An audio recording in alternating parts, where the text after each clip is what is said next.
Tamni voalohany nahitako anao io, fakifao anao anjarako, natonga anao safidiko. Ke za matoky anao io viavy fa anao tsy agnano tsy soagna vitany, fa fitiavagna marigny amianao za magnamia toky anao fa za ty tsy andeha amitaka anao vaiave ankaty anao za.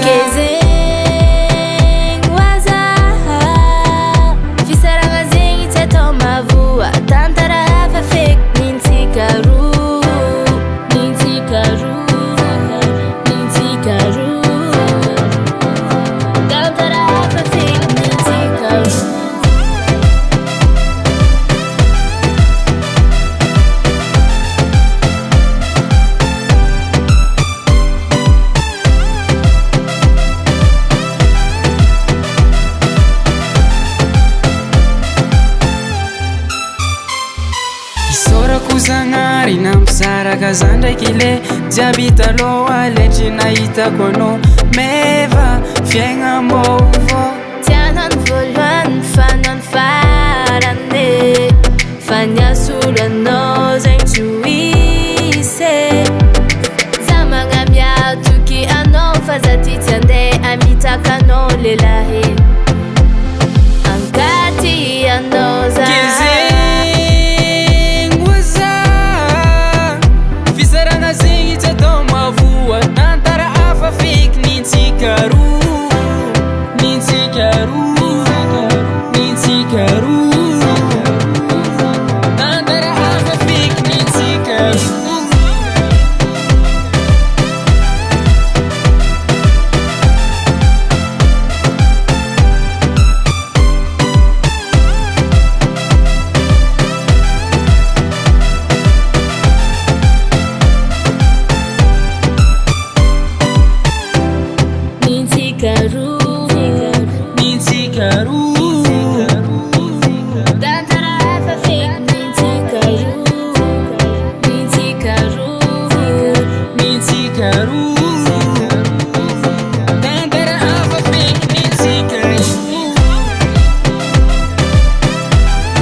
Fanao io vadiko tsy andeha agnano alifagna vitany, fankatizao anao.